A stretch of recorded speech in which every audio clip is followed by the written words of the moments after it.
Alrighty, fellas. Good morning. Yo, what's up? My name's Patrouski. What's up to the PokeMMO community? Welcome back to another PokeMMO stream recap, your daily source of tips, tricks, information, discussion, and what's happening inside the PokeMMO community, the PokeMMO space. We have our typical catch events. Let's just go ahead and jump into it, fellas. If you don't know, there are about 3 catch events or so every single week in PokeMMO, and these are ways to win free shiny Pokemon, good IV Pokemon, free reward points, premium currency. Catch events are a great way to be involved in the community. They're a lot of fun, man. I think everybody should try catch events at least once. I recommend jumping into them. They're really fun for breaking monotony if you're a main account, and then if you're an Iron Man account, they're crucial for grinding that RP and those premium currencies. Like one of the only ways to do it, right? So let's go into it. Friday, the 16th of January at 2 p.m. ET at Cherry Grove City in Johto, you do have a catch event for Corsola, Starmie, and Krabby. Bold is +5. There's obviously some species bonuses. I've covered this before. There is a shiny Corsola up for grabs. Your choice of nature, 2 moves, 3 selectable IVs. You probably go 31 in like physical. It's not really a usable, like that usable mod. Maybe you just go like 31 in the HPs and defenses, you know? It's a cool Pokemon. I think it might have been used Head Smash in like some niche raid, but it's unlikely. I remember Head Smash through some raids in Corsola. I have a shiny Corsola. I might have popped out for like a sec, but I don't know if it's like ideal. It's like but it's a beautiful shiny Pokemon. Very cool Pokemon, and you can win one for free. Save yourself hundreds of hours on a shunt by just playing this catch event. Good luck to everybody doing that. Next up, the Cottony catch event on Saturday the 17th of January at 11 a.m. ET. Pinwheel Forest in Unova. You have 1 hour to catch Cottony, Pansage, Petalil, and Swaddle. Nature bonuses +5 for Bold, +3 for Timid, and then you have a shiny Cottony up for grabs. Now everybody, literally every single Pokemon player could use a shiny Cottony. This Pokemon is super fucking powerful.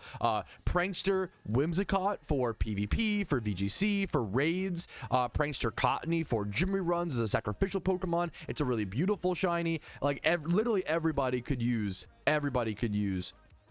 this this shiny, so make sure to go ahead and keep an eye out for it. Next up, the Team Scavenger Hunt. We are seeing a few more signups for this. Thank you for the sub, by the way. We are seeing a few more signups for this. The Team Scavenger Hunt is coming up on the 18th of January at 3 p.m. ET. That's Sunday. You can register now, though. It's really important. This is a registered event. Most catch events, you just show up, and you just do it really easy, right? This is an event where you actually do need to go ahead and register on the forums prior to the event, and you have to register to be able to participate. So please make sure to go do that on the forums if you are interested. Next up, I don't usually cover these, but I thought it'd be cool. They do PvP tournaments in PokeMMO all the time. You can actually see them over in game. If you go over to one sec, go over to the little Pokeball icon in the bottom right, and then go over to tournaments. Bring up this page, you can see all these upcoming tournaments. There are literally 2 PvP tournaments today, you know, one tomorrow. They skipped the 16th, one on the 17th, the 18th. There is almost a daily PvP tournament in PokeMMO with really nice prizes. So for example, this tournament has a shiny this one has a shiny Poliwrath prize. There's an NU tournament on the 17th of January. These are all once again in game as well if you don't want to check out the forums or whatever, but all the rules are displayed here if you're not familiar with these. There's a shiny Poliwrath up for grabs over here, and obviously 1,000 RP.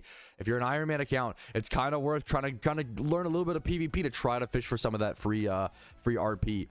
Next up, this OU catch event, this OU PvP event on the 18th of January at 9 a.m. ET. You have a shiny Coughing up for grabs. Your choice of gender, nature, 2 moves, you know, all that shenanigans. Plus 1,300 RP, which is cool to see. Shiny Coughing, shiny Weezing, not just for PvP. Very usable, very utility Pokemon for like Zoroa shiny hunts, things like that. So check that out if you are interested. Next up, let's go ahead and jump into the community showcase here.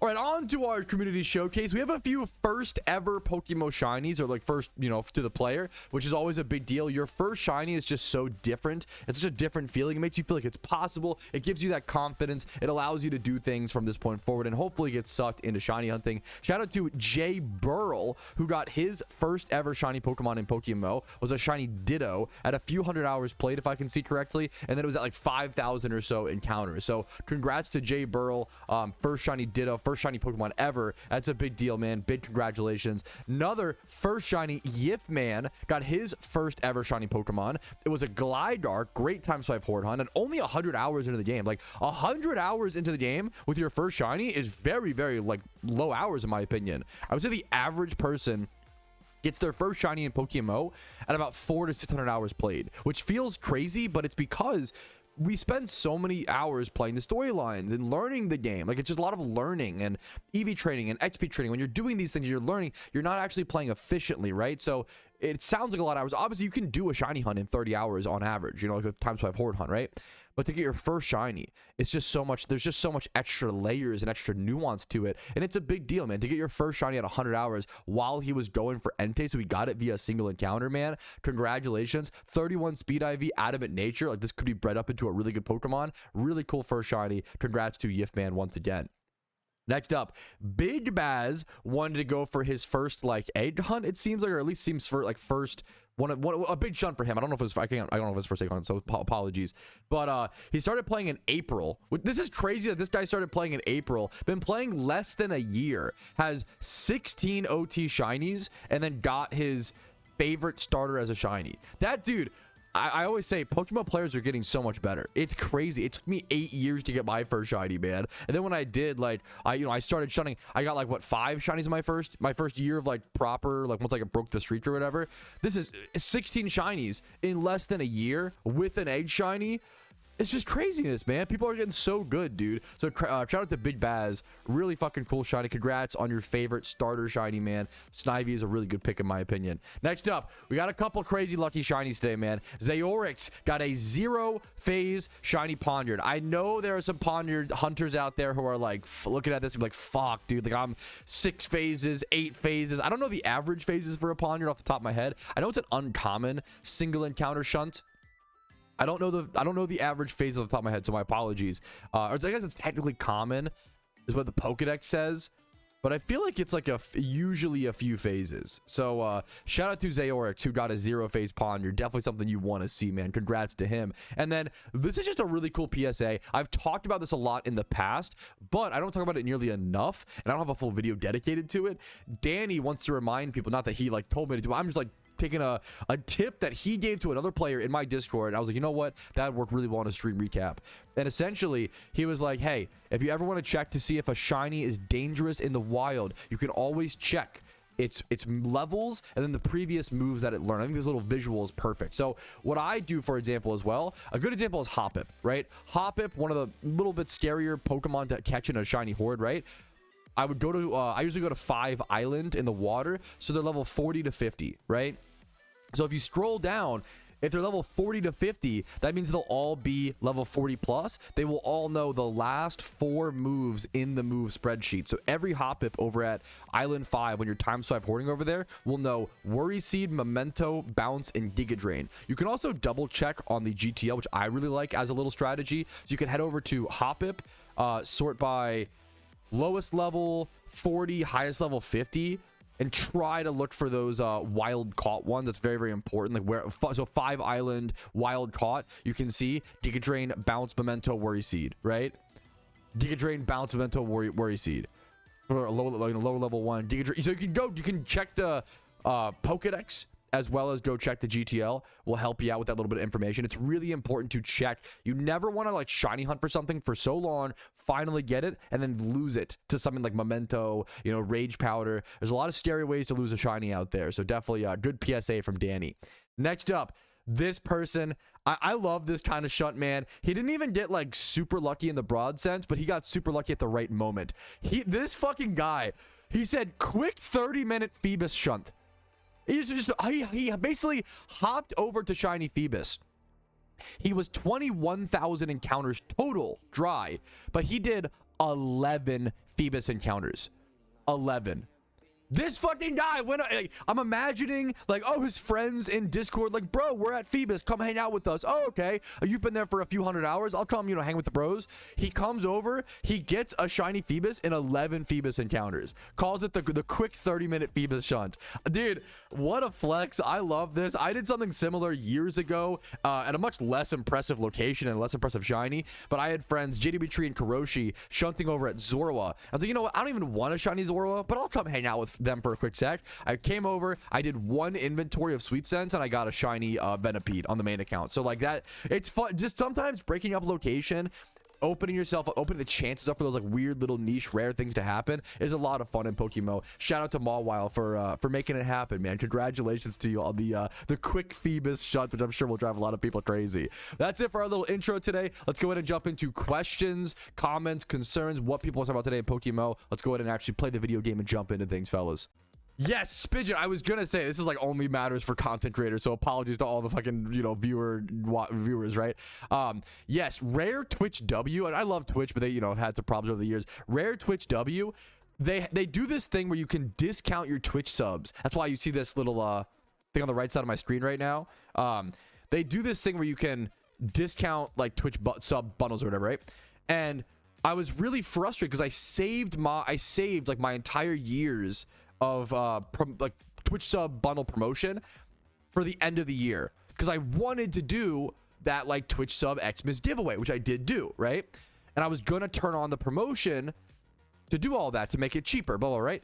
But Twitch was running its own like Christmas thing, so then I thought that all of my like 70 hours of promotion had gone to waste, and I was so bummed.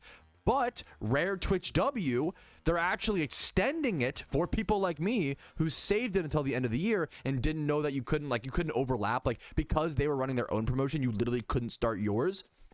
So rare Twitch W, I have until January 31st, I believe, to pop off all these discounts. So we'll be seeing a lot of Twitch sub discounts in January. If you want to support, awesome. If not, you don't have to. It's just a discount for those who want to abuse it. I think I'm really happy to see it. Like I was really nervous. I was bummed that I was like, oh fuck, I wasted all these discounts, So rare Twitch W, man, cool to see.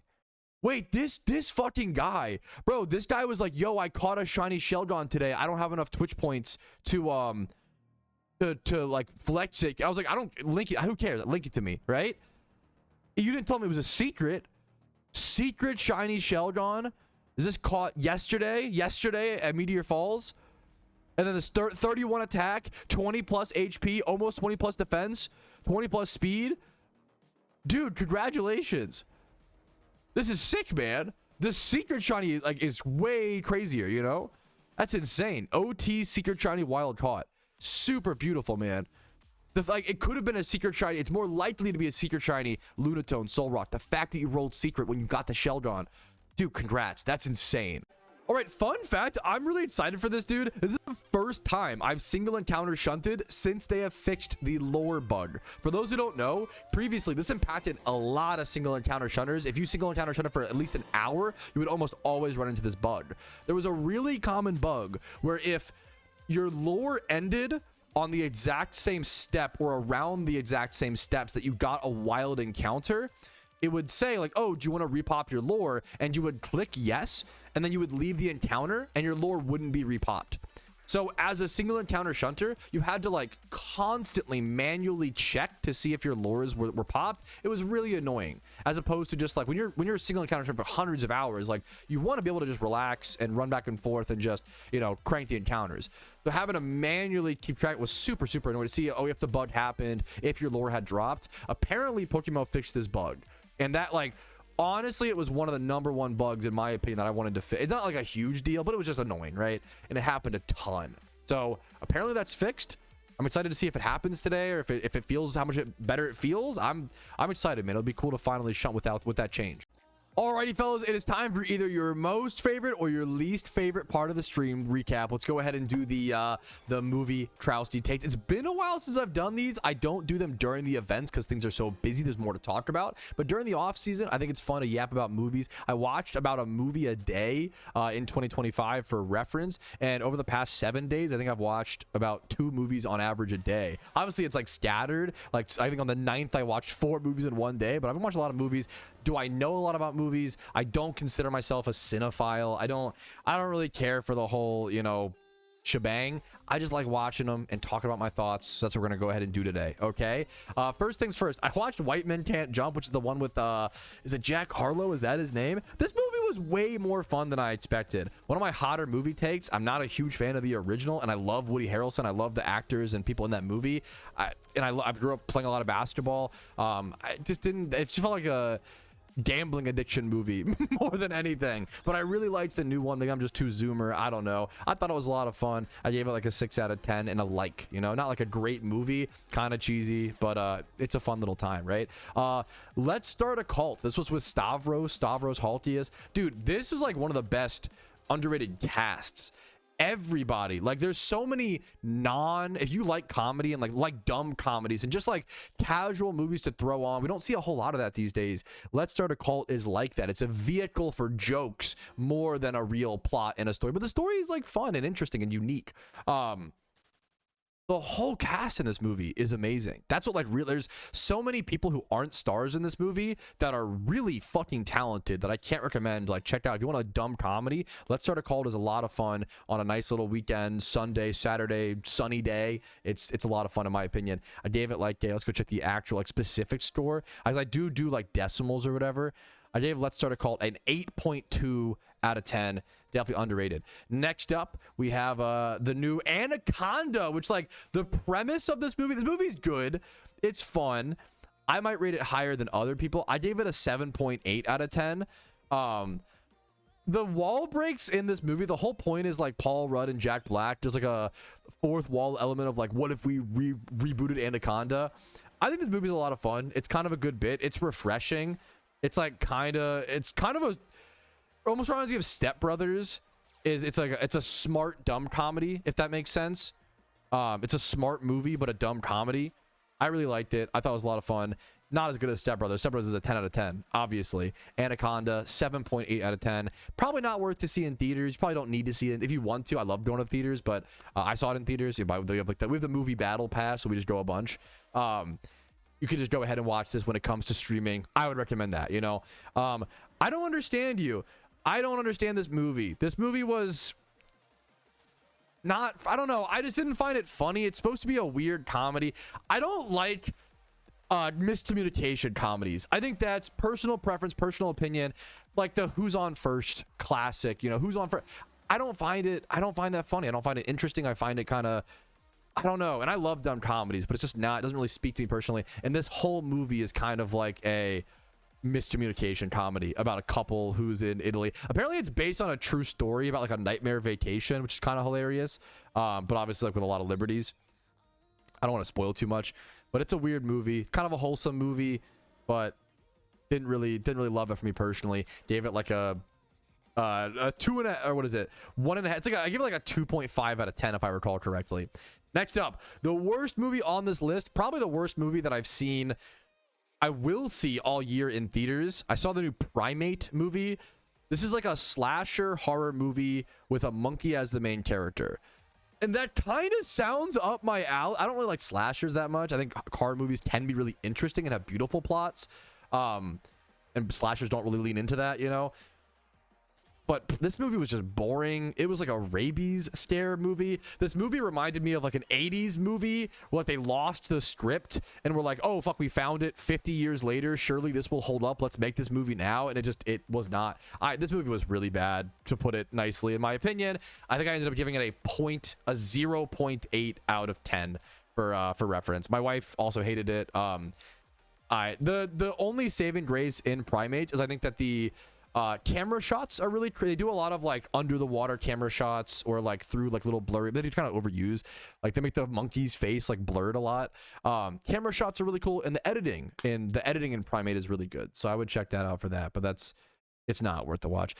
Mountain Head, probably the most divisive movie in terms of reviews. I liked it. The Mountain Head is a movie about dumb people thinking they're smart. That's like the whole movie, and it's very stupid people, very dumb people talking in these verbose manners, these like using too many big words, and that they think that makes them smart and gives them power, blah blah blah.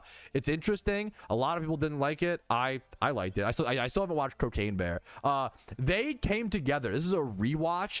This is one of the best I will die on this hill. One of the best rom-coms, one of the best satire films, one of the best parodies. If you like Scary Movie, if you like, you know, Epic Movie, that one's terrible. What's the other one? There's like some of the like those, you know, parody movies, and you haven't seen They Came Together. This movie is like actually amazing.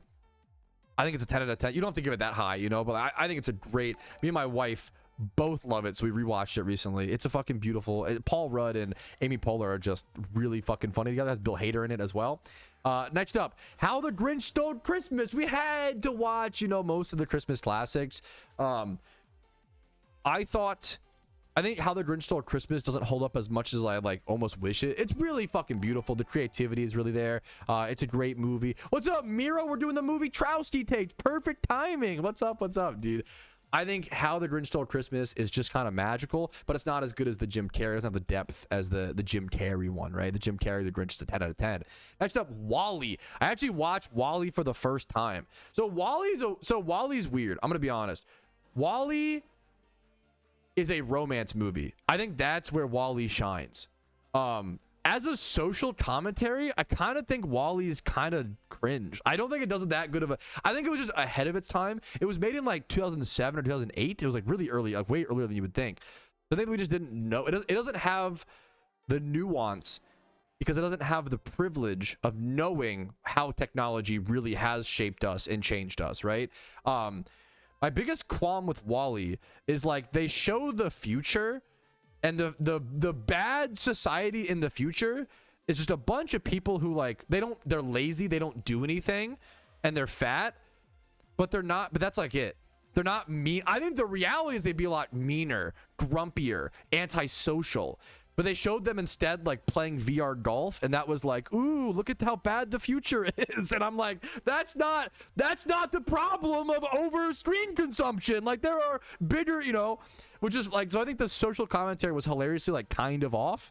But it's a beautiful romance, a beautiful, the visuals are insane, the characters are gorgeous. It's a really beautiful project of there's not a whole lot of dialogue. It was a really risky project to probably make WALL-E. Like the fact that it's all robot facial expressions and that's what portrays you, like all the emotion in the movie, like that's really impressive. So I gave WALL-E a 7.8 out of 10. I kind of think it's overrated, I guess, which sounds mean, but it's still a good movie. Watch the stand-up act. I love stand-up. Marcelo Hernandez. I thought it was pretty good. I don't think it was like amazing. I gave it a 6 out of 10. The definition of like an enjoyable stand-up is also just harder to get a high score, I feel like, than like a movie, you know. I gave it a solid 6 out of 10. I think it's a really enjoyable stand-up. You could check it out for everybody, but I would check it out, you know.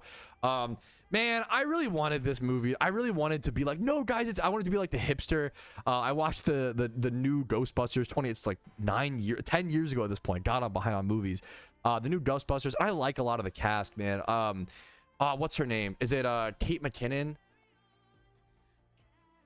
Is that her? My queen. I fucking love her. I think she's one of the funniest. I think she's amazing. Love her so much. Very talented. The problem with Ghostbusters was just the plot. The plot was just really bad and all over the place, and there was no impact. There was no like build up. There was no depth. Like there's no payoff. There's no tension. Like I think the plot was just really bad in my opinion. I think the comedy's actually fine. I think the comedy's fine. I give it a 4.2 out of 10. I think it was pretty rough. I think it's a fun-ish movie, but the plot was deeply uninteresting in my opinion.